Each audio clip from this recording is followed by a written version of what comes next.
नमस्कार फ्रेंड्स, आज आपण समीक्षा सिद्धांत, साहित्य समीक्षा, उपयोजन या विषयातील पहिला घटक आहे रूपवादी समीक्षा. या रूपवादी समीक्षेच्या सविस्तर नोट्स आणि काही प्रश्न उत्तरांच्या स्वरूपामध्ये हा घटक आज आपण समजून घेणार आहोत. तर रूपवाद ही साहित्याच्या बाह्य अंगापेक्षा त्याच्या रूपावर लक्ष केंद्रित करणारी महत्त्वाची पाश्चात्य समीक्षा पद्धती आहे. काय आहे तर रूपवाद ही साहित्य आहे, साहित्याच्या ज्या बाह्य अंगापेक्षा त्याच्या रूपावरती, फॉर्मवरती लक्ष केंद्रित करणारी महत्त्वाची पाश्चात्य समीक्षा पद्धती आहे. रशियन रूपवाद हा याचा उदय हा 20व्या शतकाच्या सुरुवातीला सुमारे 1915 ते 1930 या दरम्यान रशियात या चळवळीचा उदय झाला. विक्टर क्षक्लोक्सी, रोमन जेकबसन यांचे मुख्य प्रवर्तक होते. तात्विक भूमिका काय याची रशियन रूपवादची? तर तात्विक भूमिका अशी आहे की साहित्याचा अभ्यास हा केवळ साहित्याचाच अभ्यास असावा, तो इतिहास, समाजशास्त्र किंवा मानसशास्त्राशी जोडू नये. काय म्हटलेलं आहे? तात्विक भूमिका काय आहे रूपवाद समीक्षेची? तर जो साहित्याचा अभ्यास आहे हा केवळ फक्त साहित्याच्या संदर्भातच असावा, तो इतिहासाची जोडू नये किंवा समाजशास्त्र किंवा मानसशास्त्राशी जोडू नये. साहित्यात काय सांगितले आहे यापेक्षा ते कसे सांगितले आहे याला महत्त्व दिले जाते.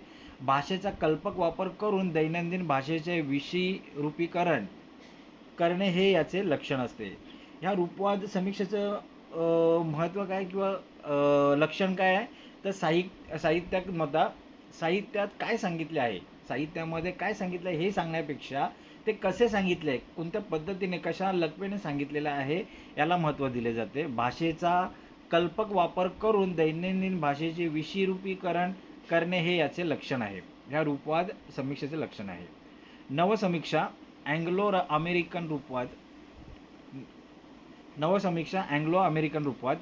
टी.एस. एलियट, ए रिचर्ड्स यांच्या विचारातून ही पद्धती विकसित झालेली आहे. नवसमीक्षा अँग्लो अमेरिकन रूपवाद हा कुणाच्या विचारातून पद्धती विकसित झालेली आहे? तर टी.एस. एलियट, ए रिचर्ड्स यांच्या विचारातून ही पद्धती विकसित झालेली आहे. यात कृती म्हणजे टेक्स्ट केंद्रस्थानी असते. लेखकाचा हेतू किंवा वाचकाची प्रतिक्रिया यापेक्षा शब्दरूपी कृती महत्त्वाची मानली जाते. या समीक्षा पद्धतीमध्ये काय केलं जातं नवसमीक्षेमध्ये? तर यामध्ये कृतीला महत्त्व केंद्रस्थानी दिलेलं जातं, कृतीला महत्त्व दिलं जातं. लेखकाचा हेतू किंवा वाचकाची काय प्रतिक्रिया आहे यापेक्षा शब्दरूपी कृती महत्त्वाची मानली जाते. मराठीतील पुढचा घटक आहे मराठीतील रूपवादी समीक्षा. तर मराठीत बासी मर्ढेकर यांनी लय आणि सौंदर्य या संकल्पना मांडून रूपवादाचा पाया घातला. मराठीमध्ये बासी मर्ढेकर यांनी, हे समीक्षक होते, त्यांनी लय आणि सौंदर्य या संकल्पना मांडून रूपवादाचा पाया घातलेला आहे. त्यानंतर प्रभाकर पाध्ये, राभा पाटणकर यांनी ही विचारसरणी अधिक स्पष्ट केली. साहित्याचा घाट, प्रतिमा, प्रतीके आणि शब्दांची मांडणी यावर मराठी रूपवादाने भर दिला.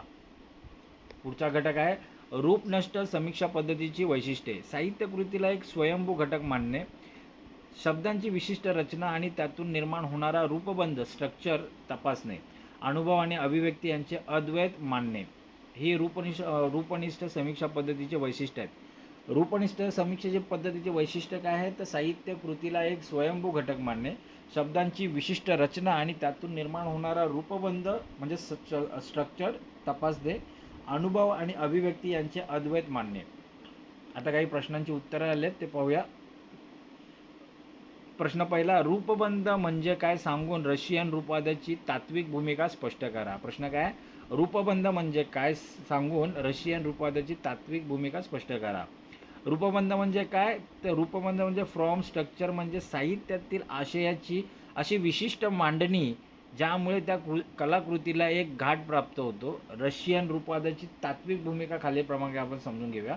विषयरूपीकरण, सामान्य वस्तूला किंवा भाषेला अपरिचित करून वाचकाचे लक्ष वेधून घेणे. उदाहरणार्थ कवितेत साध्या शब्दांना छंद आणि अलंकाराच्या रूपात मांडणे.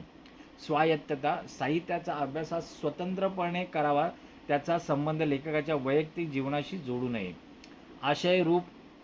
आशय विरुद्ध रूप, रशियन रूपवादांच्या मते साहित्यात आशय महत्त्वाचा नसून तो कशा प्रकारे रूपात मांडला आहे हे महत्त्वाचे आहे. प्रश्न 2, मराठी रूपवादी समीक्षा विचाराचा विस्ताराने विचार करणाऱ्या अभ्यासकांच्या विचारांची चर्चा करा. प्रश्न काय? मराठी रूपवादी समीक्षा विचाराचा विस्ताराने विचार करणाऱ्या अभ्यासकांच्या विचारांची चर्चा करा. याचं उत्तर असं आहे की मराठीत रूपवादाला शास्त्रीय बैठक बासी मर्ढेकर यांनी दिली. बासी मर्ढेकर यांनी लय या तत्वाला महत्त्व दिले. त्यांच्या मते शब्दांची विशिष्ट लयात्मक मांडणी म्हणजे काव्य आहे. पुढे आहे प्रभाकर पाध्ये यांनी काव्यानुभव हा रूपबंधाचाच एक भाग कसा आहे हे स्पष्ट केले. पुढे आहे राभा पाटणकर यांनी सौंदर्यशास्त्र आणि समीक्षा यांच्यातील संबंधांवर भाष्य करताना रूपवादी चौकटीचा वापर केला. प्रश्न 3 युरोपीय रूपवाद स्पष्ट करून रूपवादी समीक्षेच्या मर्यादा सांगा. युरोपीय रूपवाद साहित्याला एक भाषिक रचना मानतो. युरोपीय रूपवाद हा साहित्याला काय त्या भाषिक रचना मानतो. मर्यादा काय त्याच्या?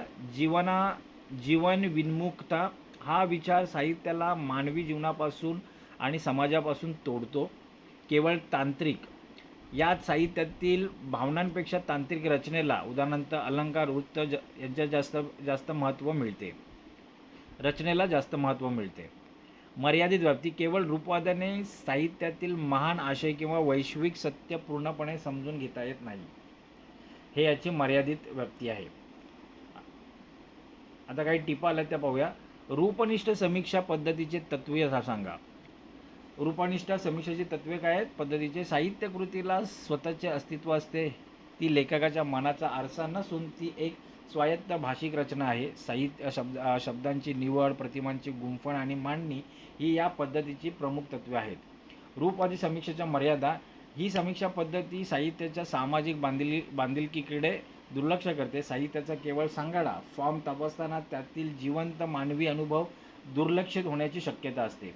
मराठीतील रूपवाद समीक्षक बासी मर्ढेकर प्रणेते आणि प्रभाकर पाध्ये, राभा पाटणकर, वाल कुलकर्णी आणि मद हातकंगलेकर यांनी मराठी साहित्यात रूपवादी दृष्टिकोन रुजवला. आता एका वाक्यात उत्तरे आलेले आहेत. मार्क्सवादाचा प्रश्न पहिला. मार्क्सवादाचा जाहीरनामा कुणी तयार केला? मार्क्सवादाचा जाहीरनामा कार्ल मार्क्स आणि फ्रेडरिक एंगल्स यांनी तयार केला. समीक्षेची ललित साहित्याचे आकलन व मूल्यमापन करण्यासाठी गांभीर्याने होणारा विचार व्यवहार म्हणजे समीक्षा ही व्याख्या कुणी लिहिली? ही व्याख्या गंगाधर गाडगीळ यांनी लिहिली. प्रश्न 3 बासी मर्ढेकरांनी कोणता सिद्धांत मांडला? बासी मर्ढेकरांनी लयीचा सिद्धांत थिअरी ऑफ रिदम हा सिद्धांत मांडला.